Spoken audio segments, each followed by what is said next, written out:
नमस्कार, सुबह के 9 बज चुके हैं। किसका होगा राज तिलक में एक बार फिर से आप सभी का स्वागत है। आपके साथ मैं हूं चित्रा त्रिपाठी। चौथे चरण के लिए 9 जिलों की 59 सीटों पर सुबह से ही मतदान हो रहा है। 624 प्रत्याशियों की किस्मत दांव पर है, जिनमें से 91 महिला प्रत्याशी हैं। आपको बताते चले 2 करोड़ 13 लाख मतदाता इनकी किस्मत का आज करने वाले हैं फैसला। अपने आप में आज का चरण इसलिए महत्वपूर्ण है क्योंकि आज के चरण के समापन के साथ ही साथ उत्तर प्रदेश की आधी से ज्यादा सीटों पर 403 सीटों वाली विधानसभा में आधी से ज्यादा सीटों पर मतदान हो चुका होगा, जो अपने आप में काफी महत्वपूर्ण है। 2 घंटे तक की वोटिंग गुजर चुकी है। उम्मीद है कि जैसे जैसे दिन चढ़ेगा वैसे वैसे लोग अपने घरों से बाहर निकलेंगे और जमकर आज इस मतदान में लोकतंत्र के सबसे बड़े पर्व का हिस्सा बनेंगे।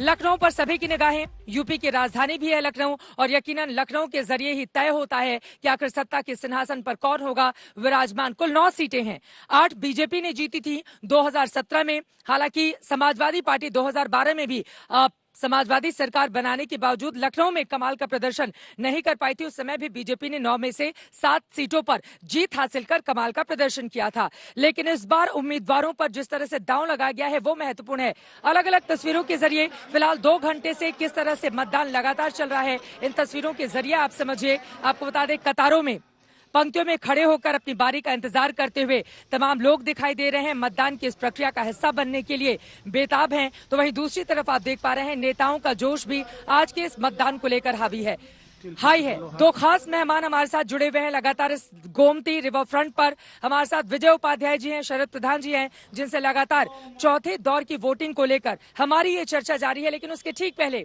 बहन मायावती, 4 बार की मुख्यमंत्री उत्तर प्रदेश की, वो जब मतदान करने के लिए बाहर आई तो उनकी ओर से क्या कुछ कहा गया। और ब्रजेश पाठक, कानून मंत्री लखनऊ से, जिनकी प्रतिष्ठा दांव पर है, उन्होंने आज के मतदान को लेकर किस तरह से अपनी बातें रखी, सुनिए आप। भारतीय जनता पार्टी में 100% ब्राह्मण समाज है और लोगों ने गुमराह करने का असफल प्रयास किया था, उसमें वो सफल नहीं हो पाए। उत्तर प्रदेश में देखेंगे कि भारतीय जनता पार्टी प्रचंड बहुमत के साथ फिर से सरकार बनाएगी। लोग चाहते हैं कि कानून का राज स्थापित रहे। लोग चाहते हैं कि डेवलपमेंट के मोर्चे पर प्रदेश और तेजी के साथ आगे बढ़े और बीजेपी ने उत्तर प्रदेश में करिश्मा करके दिखाया है। अकेले दलितों का ही नहीं, मुसलमानों का ही नहीं, बल्कि अति पिछड़े वर्गों का भी और अपर कास्ट समाज का भी, अर्थात सर्व समाज का वोट बहुजन समाज पार्टी को मिल रहा है। विकासशील सरकार जो चल रही है उस सरकार को और गति मिले, ताकि नव निर्माण जो हो रहा है भारत का, उसमें उत्तर प्रदेश एक अहम भूमिका में है आज और आने वाले समय में।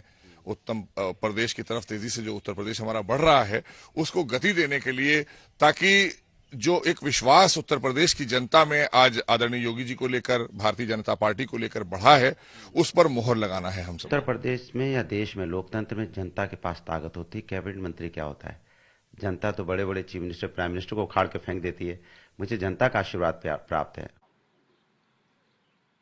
अपने अपने दावे, अपने अपने वादे, लेकिन आज मतदान का दिन है। लोग घरों से बाहर निकल रहे हैं मतदान की इस प्रक्रिया का हिस्सा बनने के लिए। कई सहयोगी अलग अलग हिस्सों से हमारे साथ जुड़े हुए हैं। उन्नाव से हिमांशु मिश्रा हैं, कुमार अभिषेक लखनऊ से हैं, शुभांकर मिश्रा रायबरेली से हैं और कुमार कुणाल लखीमपुर खीरी से हमारे साथ हैं। लेकिन सबसे पहले लखनऊ चलेंगे। नेहा बातम मेरे साथ, मेरी सहयोगी मौजूद हैं। नेहा, आप जिस पोलिंग बूथ पर हैं वहां की तस्वीरें दिखाइए। लखनऊ की ये लड़ाई बेहद दिलचस्प है, जहां पर 2 कैबिनेट मंत्रियों की प्रतिष्ठा दांव पर है।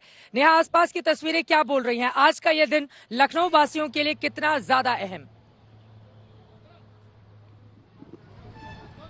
देखिए चित्रा, आपने तो उत्तर प्रदेश के कई इलाकों को कवर किया है और आपने ये भी समझा होगा कि कैसे उत्तर प्रदेश को उत्तम प्रदेश बनाने की लड़ाई हर एक पार्टी लड़ रही है और इसमें सबसे महत्वपूर्ण भूमिका उस पार्टी की हो जाती है जो किसी एक पर्टिकुलर कास्ट को या फिर किसी एक पर्टिकुलर जाति को साधने में कामयाब हो जाती है। लेकिन इस वक्त मैं मौजूद हूं सरोजनी नगर विधानसभा क्षेत्र में।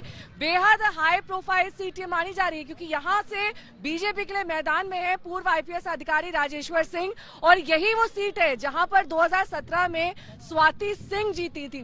भारी बहुमत से स्वाति सिंह को जीत हासिल हुई थी, लेकिन इस बार स्वाति सिंह पर दोबारा भरोसा नहीं जताते हुए पूर्व IPS अधिकारी राजेश्वर सिंह पर भरोसा जताया है बीजेपी ने। कुल 4 लाख मतदाता हैं।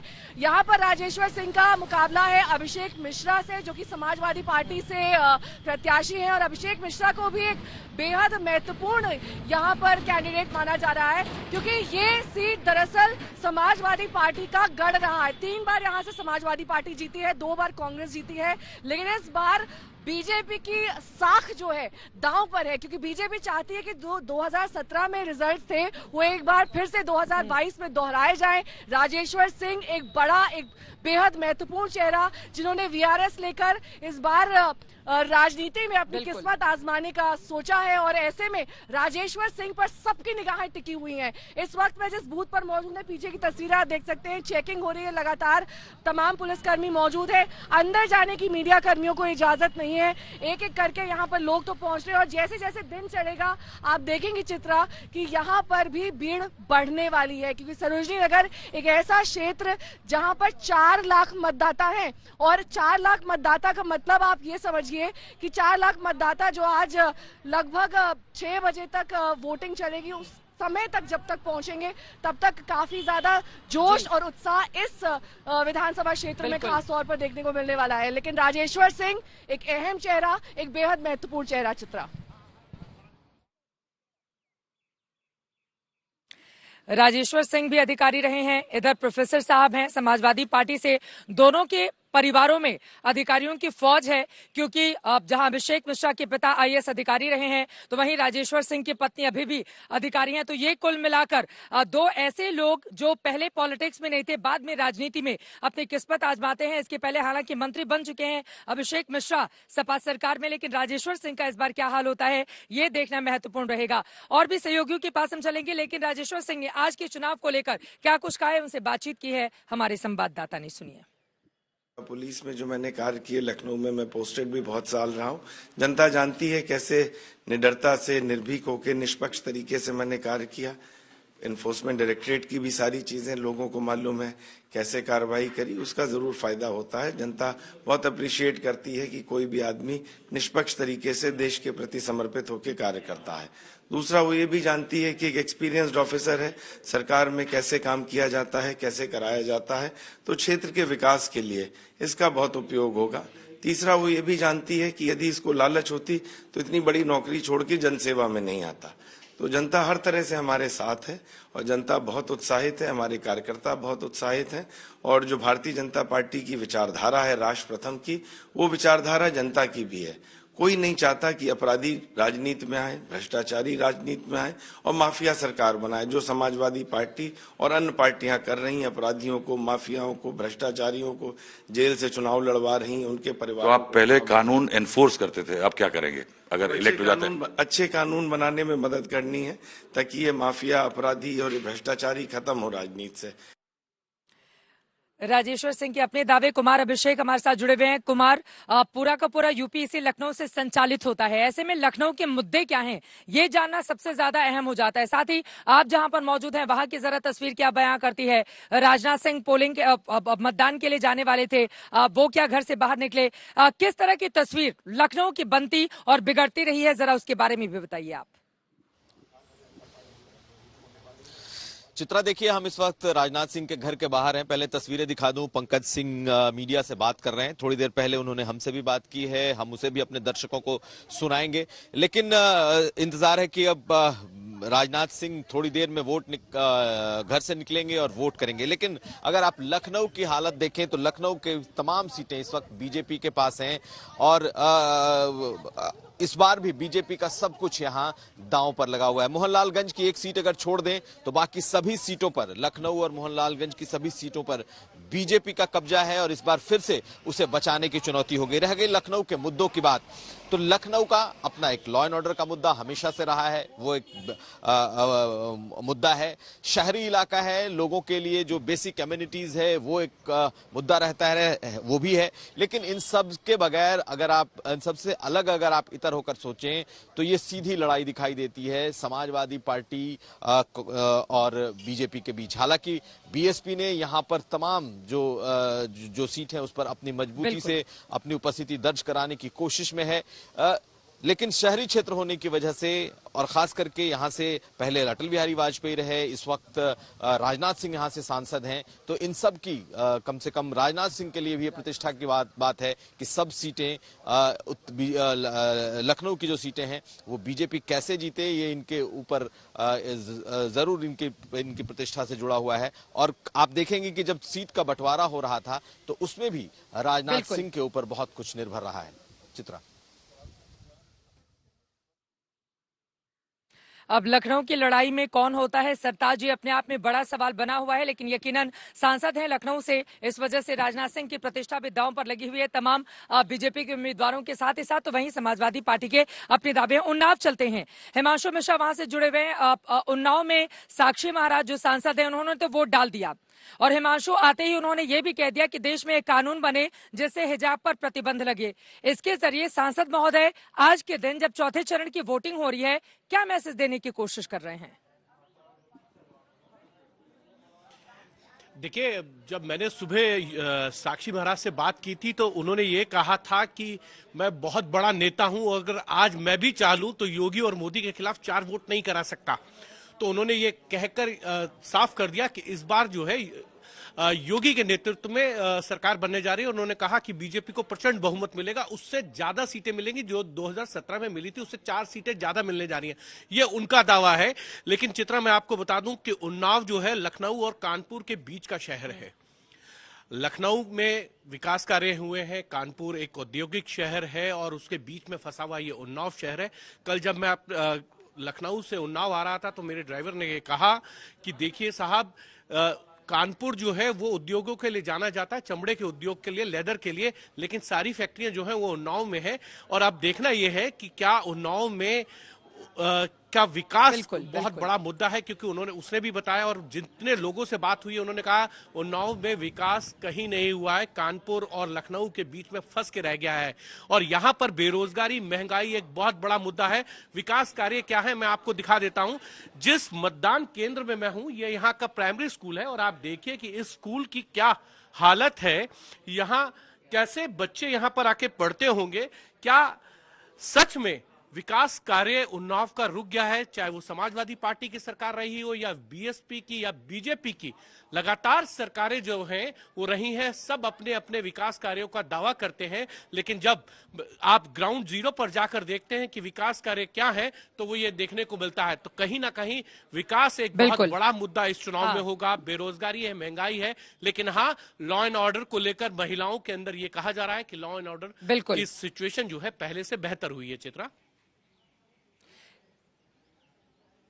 ठीक है, मैं लौटूंगी आपके पास। अदिति सिंह रायबरेली सदर से बीजेपी के उम्मीदवार हैं, एक बार उनको सुन लेते हैं। अशोक सिंघल मेरे सहयोगी ने उनसे बातचीत की, उसके बाद अपने सहयोगियों के साथ चर्चा में आगे बढ़ेंगे। सुनिए अदिति सिंह को।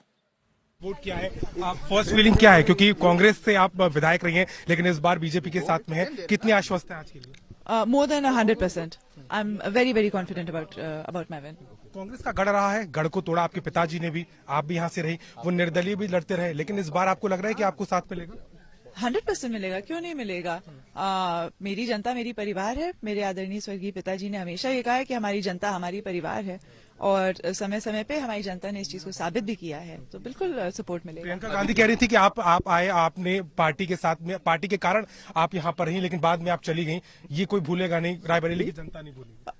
और हम भी नहीं भूलेंगे कैसे वो बार बार यहाँ से वोट लेके चली जाती हैं और 5 साल बाद नजर आती हैं, या जब भी विधानसभा या लोकसभा चुनाव होता है तब नजर आती हैं। तो हम भी कितना जीत का दावा, जीत का मार्जिन कितना? 1 लाख पार। अदिति सिंह के दावे में कितना दम है ये देखना तो महत्वपूर्ण रहेगा, लेकिन फिलहाल इस वक्त जहां पे गोमती रिवर फ्रंट पर हमारी मौजूदगी है, यहाँ पर तेज हवाएं चलने लगी हैं। अब हवा का रुख किस कदर जाएगा, किधर जाएगा, ये अपने आप में बड़ा सवाल है। शरद जी, सीधे आपका रुख करते हुए पार्टियों के अपने अपने दावे। अदिति सिंह की अगर रायबरेली सीट की मैं बात करूं, वहां से लगातार उनके पिता और वो विधायक चुने जाते रहे, इस बार वो बीजेपी से चुनावी मैदान में है, तो वहां का मुकाबला आप कैसे देख रहे हैं? ऊंचाहार सीट मनोज पांडे रायबरेली की सीट है, 10 साल से वो जीत रहे हैं, अखिलेश ने भी उनके लिए प्रचार प्रसार किया है, तो ऊंचाहार का समीकरण क्या बयां करता है? इस बार कौन सा मुद्दा है जो सबसे ज्यादा वहां पर हावी है? देखिए, कहने को तो सब हर जगह आप सुनेंगे, हर पॉलिटिकल पार्टी वाले बात करते हैं विकास की और युवा की, लेकिन जमीनी हकीकत कुछ और होती है। और ये तो एक रिचुअल सा बन गया है कि हर नेता जो है बात करता है विकास की, लेकिन जब वोट मांगने जाता है तो विकास के नहीं सोचता है, वो सोचता है जाति समीकरण क्या है और किस तरीके से जो अपना विरोधी दल है उसको डाउन कर सकते हैं, चाहे कुछ भी करना पड़े उसके लिए। और ये जो है इस ऊंचाहार में मुझे लगता है कि मनोज पांडे ने अच्छा उसको वहां पे अच्छी पकड़ है उसकी जमीनी, और वहां पे उसने काम भी किया। यह मंत्री थे ये अखिलेश के टाइम पे, और जनरली और जातीय समीकरण भी उनके फेवर में बैठता है, तो मुझे लगता नहीं है कि उनके लिए इतनी बड़ी चुनौती वहां से हटना हटाए जाना।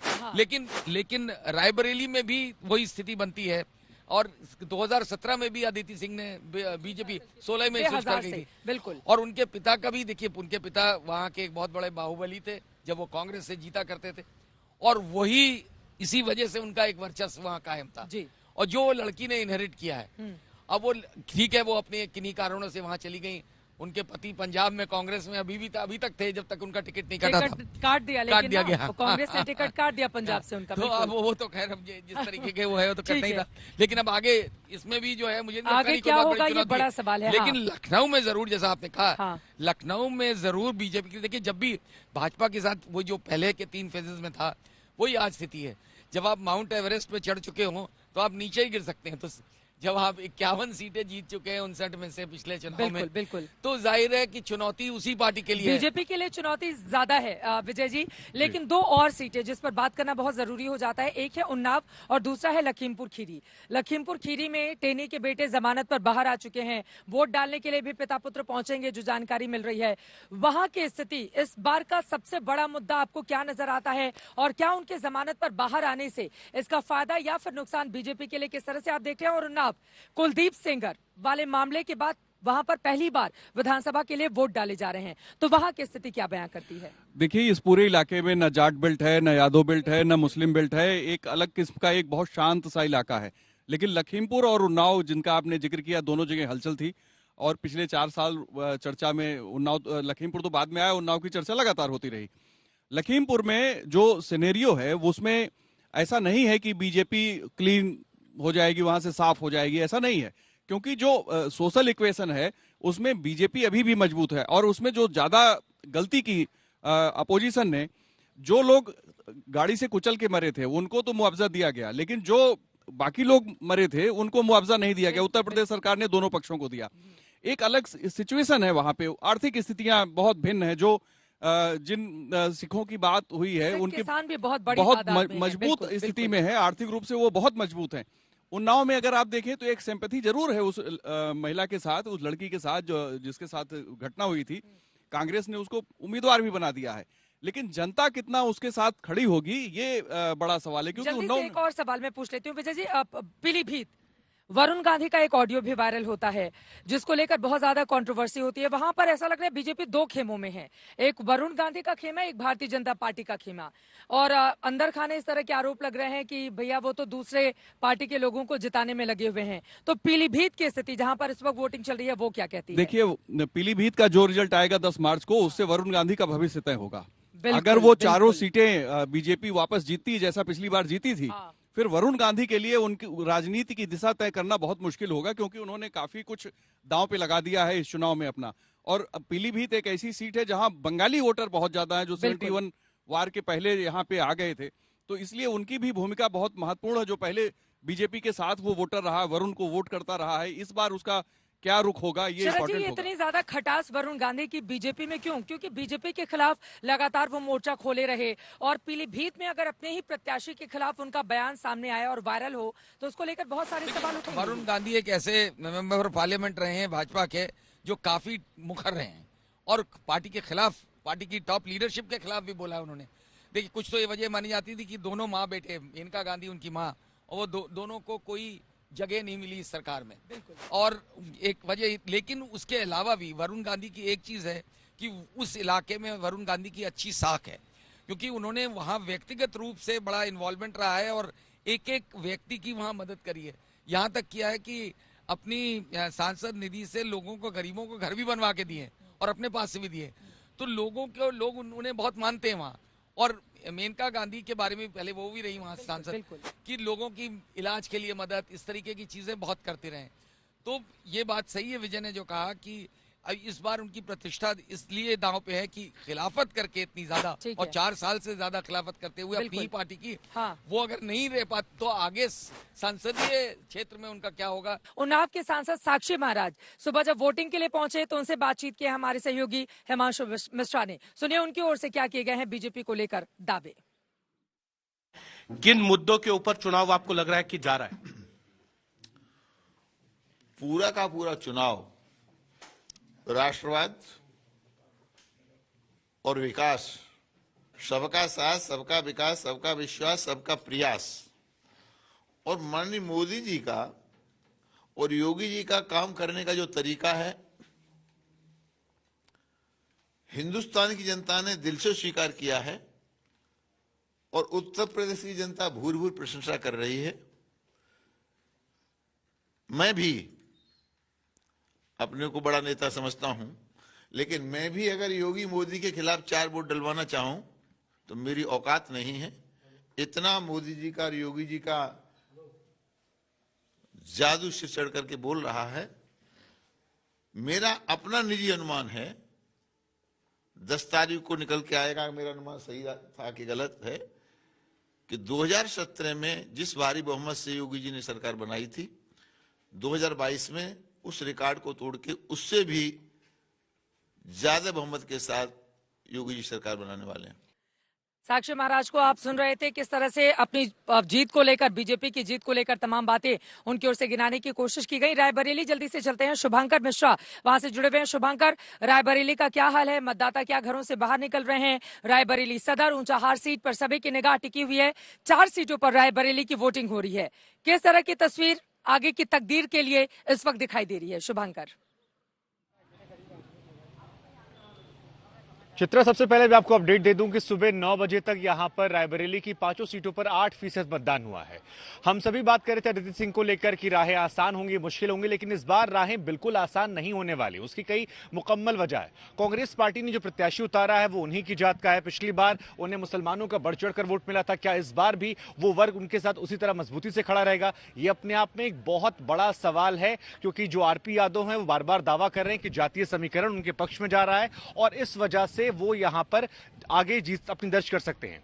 आप ऊंचाहार सीट की बात कर रहे थे, वहां पर मनोज जी का जिक्र आप कर रहे थे, वो हैट्रिक लगाने की बात कर रहे थे। वहां पर स्वामी प्रसाद मौर्य के आने के बाद उन्हें यह दावा है कि जाति समीकरण जो है वो उनके पक्ष में चला जाएगा और उस वजह से केशव प्रसाद मौर्य के जो रिश्तेदार है अमर जी, उनको वो हराकर एक बार फिर वो जीत दर्ज कर सकते हैं और उनके ख्वाब जो हैं एक बार फिर विधानसभा जाने के उससे मुकम्मल कर सकते हैं। लेकिन यहां पर वोटिंग अगर आप देखेंगे तो ये कतार आपको नजर आ रही है। लोग यहां लगातार जा रहे हैं, प्रशासन ने पूरे इंतजाम किए हैं, लोग बढ़ चढ़कर आ रहे हैं। सदर में जबरदस्त तरीके से वोट हो रहा है, लेकिन अगर आप ओवरऑल वोटिंग की बात करेंगे तो सुबह 9 बजे तक ये वोट फीसद केवल 8% रहा। हालांकि रायबरेली में जिस जगह पर हम खड़े हैं इसे हार्ट ऑफ रायबरेली कहते हैं। ये स्कूल जो है और ये बूथ जो है इसे आदर्श बूथ बनाया गया है, तमाम इंतजाम किए गए हैं, लोग लगातार आ रहे हैं, हर वर्ग हर आयु के लोग आ रहे हैं। उनसे जब आप सवाल पूछने की कोशिश करते हैं तो कई तरह की बातें निकल कर आती हैं, लेकिन एक बड़ी बात उनके मन में यह है कि रायबरेली का जो नाम है, जिस बड़े पैमाने पर नाम है, उस तरह से यहां पर काम नहीं हुआ है। छोटा शहर है, रोजगार के अवसर नहीं है, सांड का बड़ा मुद्दा है, बेरोजगारी चरम पर है। जो व्यापार करने वाले लोग हैं बार बार कह रहे हैं कि देखिए पैसों को लेकर बड़ी समस्या हो रही है, कुछ आमदनी नहीं आ रही है। तो ऐसे तमाम मसले हैं जिनको लेकर आज लोग यहां निकल रहे हैं। बाकी नतीजे चित्रा 10 मार्च को, लेकिन वोटिंग सदर की अगर बात की जाए तो यहां बढ़ चढ़कर हो रही है, लोग निकल रहे हैं, खुलकर बात कर रहे हैं। ये बहुत अहम जानकारी आपने दी है, बिल्कुल खुलकर लोग अपनी बात कर रहे हैं। जल्दी से चलते हैं लखीमपुर। कुमार कुणाल वहां से जुड़े हुए हैं। कुमार, लखीमपुर जो सबसे बड़ा जिला उत्तर प्रदेश का, वहां के समीकरण क्या कहते हैं और मौजूदा वक्त में लोग घरों से क्या बाहर निकल रहे हैं, वहां की तस्वीरें बताइए। मुद्दा सबसे बड़ा लखीमपुर का आज का क्या है? देखिए, लखीमपुर के निघासन विधानसभा में, और आपको याद होगा तिकोनिया यहाँ से 2 किलोमीटर है। यहाँ पर यह आरोप है कि मंत्री साहब के बेटे ने किसानों को कुचल दिया था अपनी थार गाड़ी से। ये वो बूथ है जहां पर अजय मिश्रा टेनी को और आशीष मिश्रा को वोट करने आना है। सुबह से हम इंतजार कर रहे हैं, घर में बंद है। आपको हम अभी सुरक्षा व्यवस्था दिखाते हैं कि सुरक्षा व्यवस्था उनके लिए बहुत मजबूत कर दी गई है कि वो आएंगे, यहाँ पर मीडिया का जमावड़ा है, उनसे सवाल पूछे जाएंगे, क्या जवाब देंगे, ये तमाम चीजें कयास लग रही हैं और इसीलिए अभी तक निकल करके नहीं आए हैं, उनके दर्शन अभी मुश्किल है। लेकिन दूसरी तरफ हम तस्वीर दिखाते हैं, ये देखिए, ये लंबी कतार है, यहाँ पर पब्लिक जो है वो खुल करके आ रही है, वोट कर रही है। और आप देखिएगा जहां भी नजर जा रही है, महिलाएं, युवा, बुजुर्ग, हर कोई यहाँ पर लाइन में, कतार में अपनी बारी की प्रतीक्षा कर रहा है। तो 2 तस्वीरें हैं, मंत्री जी थोड़ा बचते नजर आ रहे हैं मीडिया से, लेकिन पब्लिक निकल के आ रही है, अपना मन बता रही है। यहाँ पर भी समस्याएं लगभग वही हैं कि आवारा पशुओं की समस्या है, कुछ लोग कह रहे हैं राशन भी मिला है। तो अलग अलग अपनी अपनी विचारधारा के हिसाब से लोग अपनी बातें कह रहे हैं, लेकिन एक सबसे बड़ी बात है कि ये जो वोट का महापर्व है उसमें बढ़ चढ़कर हिस्सा ले रहे हैं और कोई भी यहाँ पर कम से कम देखने से नहीं लग रहा है कि घर में बैठना चाहता है। जिस मुद्दे पर भी आए खुलकर अपनी राय जताएंगे वोट डालकर। अभी तक जो तस्वीरें सामने आई हैं, जरा जल्दी से उन तस्वीरों पर आप नजर मारिए। किस तरह से लंबी लंबी कतारें कई इलाकों में देखने को मिल रही हैं, जहां पर मतदान करने के लिए मतदाता अपने घरों से बाहर निकल रहे हैं। 59 सीटों पर 9 जिलों की वोटिंग चल रही है। 624 उम्मीदवारों की किस्मत का फैसला 2 करोड़ 13 लाख मतदाता कर रहे हैं और उनमें 91 महिला उम्मीदवार भी हैं। हालांकि महिलाओं का वोट हासिल करने की जब बारी आती है तो बड़े बड़े वादे कर दिए जाते हैं, लेकिन टिकट देने की बारी आती है तो कैसी कंजूसी की जाती है। 624 में से अगर सिर्फ 91 महिला ही चुनावी मैदान में हो तो आप इस बात को अच्छे से समझ सकते हैं। लेकिन आज का दिन कई इलाकों के लिए महत्वपूर्ण, लखीमपुर खीरी, पीलीभीत, लखनऊ की 9 सीटों पर। इसके अलावा आपको बताते चले रायबरेली, जहां से सोनिया गांधी एकमात्र कांग्रेस के पास वो सीट है जहां से वो सांसद हैं, और यकीनन इन तमाम सीटों पर आज किस्मत का फैसला विधानसभा के लिए यहाँ के तमाम मतदाता कर रहे हैं। विजय उपाध्याय जी और शरद प्रधान जी लगातार हमारे साथ जुड़े हुए हैं। एक छोटा छोटा सा कमेंट विजय जी, अब तक इन तस्वीरों के जरिए क्या संदेश गया है? बढ़ चढ़कर लोग कम से कम मतदान के लिए बाहर निकल रहे हैं। ज्यादा से ज्यादा लोगों को मतदान के लिए बाहर निकलना चाहिए। शहरी क्षेत्रों में तो और ज्यादा, इसलिए कि ज्यादा जागरूक लोग हैं, लेकिन देखा जाता है कि शहरों में लोग कम वोट करते हैं, जो परसेंटेज है वो डाउन रहता है। इस पूरे 59 सीटों में पिछली बार की जो जीत थी बीजेपी कि वो इस बार उसके लिए चुनौती है, और यही वो इलाका है जहां कोई ऐसा बड़ा मुद्दा नहीं है जिसको आप कह सकते हैं कि पूरी 59 सीटों पे असर डाल सकता है। ना कोई जातीय ध्रुवीकरण हो सकता है, ना कोई धार्मिक ध्रुवीकरण। हर एक जगह के अलग अलग मुद्दे, हर जिलों के अलग अलग। तराई से लेकर बुंदेलखंड का हिस्सा इसमें शामिल है, पीलीभीत से लेकर और बांदा तक एक पूरी बेल्ट है उत्तर प्रदेश की, जो उत्तर से दक्षिण की तरफ आ रहा है। ये जो चौथा चरण है, इसी के साथ ही आगे आप देखिए करीब 190 सीटें बीजेपी की दांव पे हो जाएंगी। बिल्कुल, बिल्कुल। जो 2017 में उन्होंने जीता था, करीब 190 सीटें आज उनकी दांव पे हैं। ये 190 रिटेन कर पाएंगे, वापस ले पाएंगे, या इससे आगे बढ़ेंगे या पीछे जाएंगे, ये बड़ा सवाल है। शरद जी, जल्दी से आपसे, पिछली बार के मुकाबले इस बार वोटिंग कम हो रही है। पिछले 3 चुनाव जो बीते हैं वो बता रहे हैं, तो आज कम से कम मतदाता रिकॉर्ड तोड़ेगा। और अगर वोटिंग थोड़ी कम हो रही है तो उसके पीछे की बड़ी वजह क्या मानते हैं? देखिए, अगर वोटिंग कम हो रही है, लोगों में ज्यादा उत्साह नहीं है, तो ये जनरली ये दर्शाता है कि जो सिटिंग रूलिंग पार्टी है उसके लोग नहीं निकल रहे हैं, अधिकतर ये माना जाता है। तो ये बड़ा, लेकिन लखनऊ और आसपास के इलाकों में, इस क्षेत्र में जो वोटिंग कम हो रही है, ये मुझे कोई अचंभा नहीं है, क्योंकि हमेशा से आप देखिए, पिछले इलेक्शन का टाइम देखिए तो और इलाकों के बनस्पत यहाँ पे वोटिंग कम ही होती है ये। और तो लेकिन उम्मीद करते हैं कि हर बार उम्मीद की जाती है कि शायद लोग जागरूक हों और जागे चले। लेकिन आपने जो मुद्दों की बात करी, इसमें हम एक चीज कहना चाहेंगे कि ये जो 2 महत्वपूर्ण मुद्दे जो देखने में आ रहा है कि वो मैटर नहीं कर रहे हैं। सर, आज मतदान है, क्या उम्मीदें हैं? जो पुरानी बातें हैं दोहरा पाएगी बीजेपी? मैं तो आश्वस्त हूँ कि जो भी पुराने आंकड़े रहे हैं उसको भारतीय जनता पार्टी दोहराएगी ही नहीं, बल्कि कुछ इस संभावना को भी नहीं नकारा जा सकता कि हमारे कुछ नंबर ऑफ सीट्स बढ़ जाए। आप लगातार से चुनाव प्रचार कर रहे हैं, कई जिलों में जा रहे हैं, बीजेपी सोच रही है? मैंने अलायंस का प्रश्न ही नहीं खड़ा होता। यदि क्लियर मेजॉरिटी जिसको ना मिले वो अलायंस आप लगातार जा रहे हैं, सर आप लगातार कई जिलों में जा रहे हैं, क्या माहौल दिख रहा है, क्या पता चल रहा है आपको, क्या अंडर करंट है? क्योंकि अखिलेश यादव बहुत कॉन्फिडेंट हैं और ये कह रहे हैं हम सरकार बना रहे हैं। सारे उत्तर प्रदेश का माहौल तो आप लोगों ने स्वयं देखा है। मैं समझता हूँ कि कहीं से किसी प्रकार की कंफ्यूजन की गुंजाइश नहीं है। योगी आदित्यनाथ जी कह रहे हैं 80-20 की लड़ाई है, 80-20 की लड़ाई है उत्तर प्रदेश में। मैंने वो तो 80-20 का क्या मायने देखा जाए?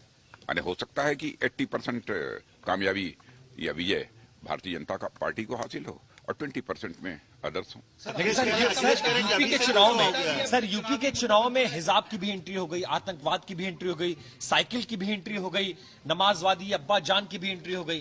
क्या समाजवादी पार्टी ये आरोप लगा रही है? ये करने वाली इन सब टर्म्स का प्रयोग करने वाले लोग जाने, मैं इस संबंध में कुछ नहीं कहना चाहता हूँ। अखिलेश कह रहे हैं कि 200 तो हो गया मैं किसी के स्टेटमेंट पर कोई कमेंट देने के लिए नहीं खड़ा हुआ।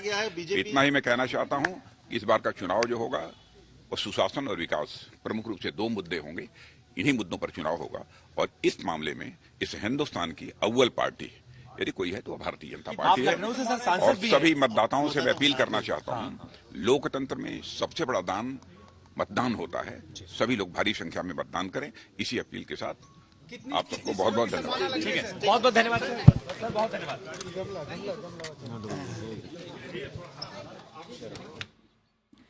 रक्षा मंत्री राजनाथ सिंह को आप सुन रहे थे। लखनऊ के वो सांसद हैं, लखनऊ के वो वोटर हैं, वोट डालने के लिए जा रहे हैं, लेकिन जब पत्रकारों ने सवाल पूछा तो उनकी ओर से क्या जवाब दिया गया आपने सुन लिया।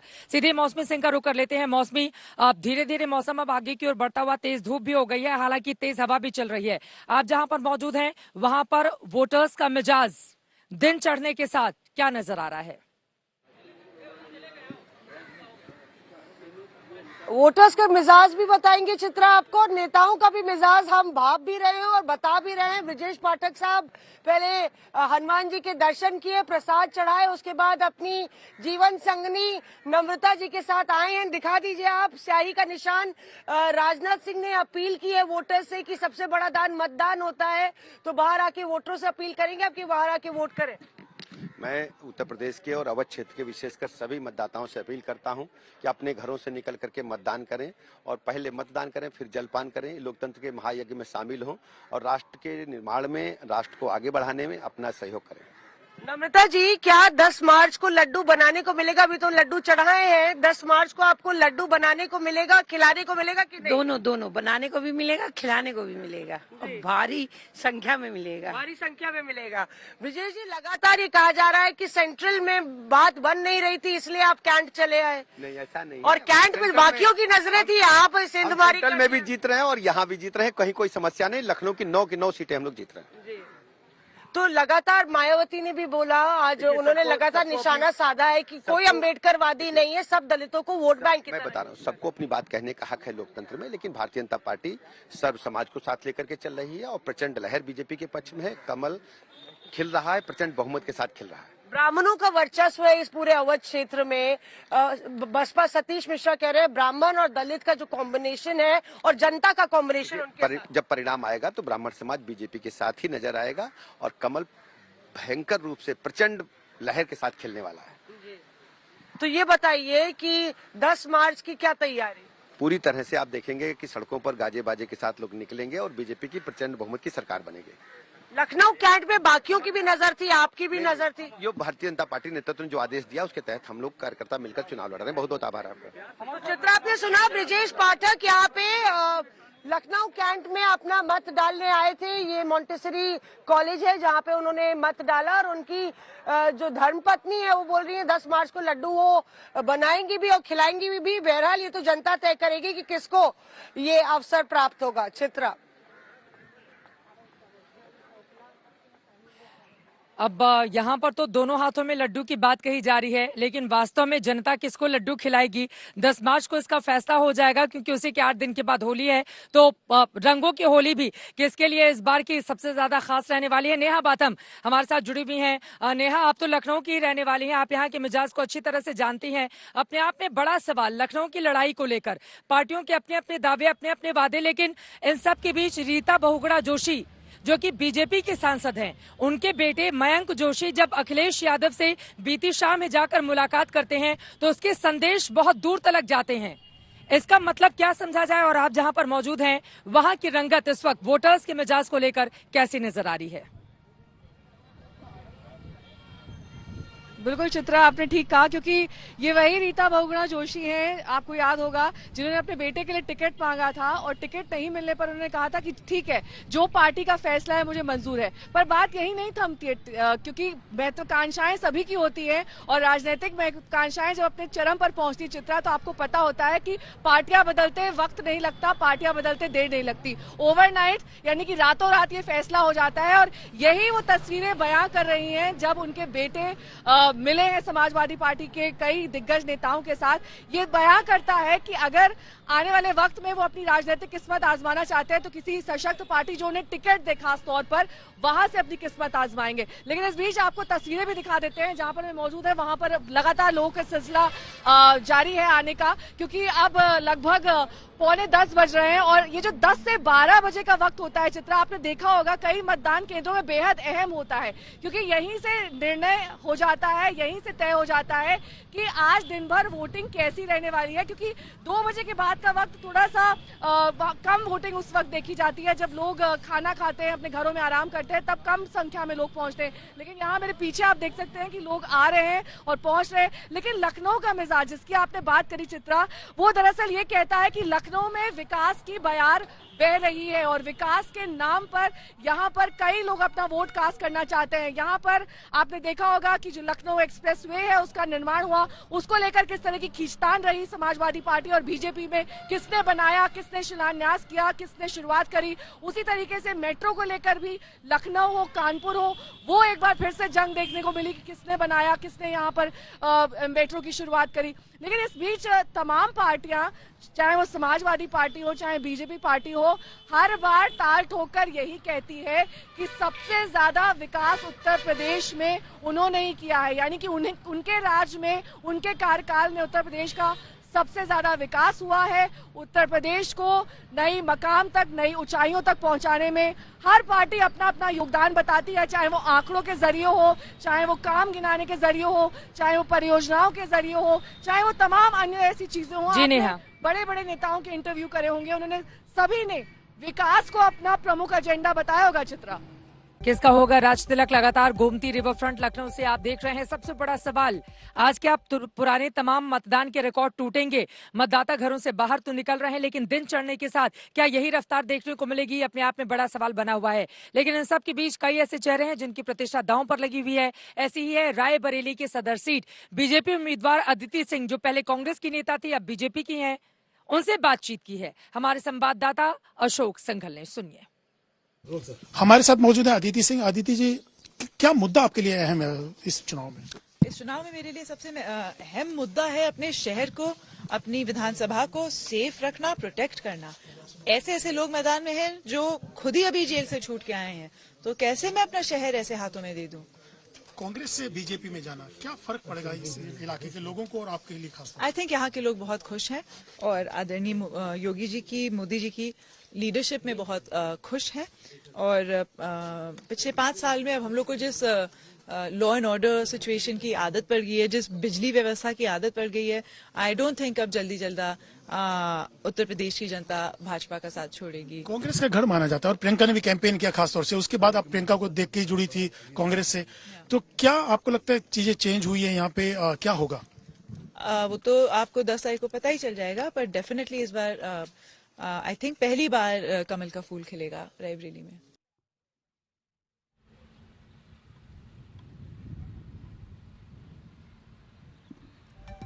पहली बार कमल का फूल खिलेगा रायबरेली में। अदिति सिंह 1993 से 2017 तक उनके पिता ने जीत हासिल की कांग्रेस की टिकट पर, वो भी चुनावी मैदान में जीत हासिल की 2017 में। लेकिन इस बार कमल का फूल अपने चेहरे पर खिलाने का दावा उनकी ओर से किया जा रहा है।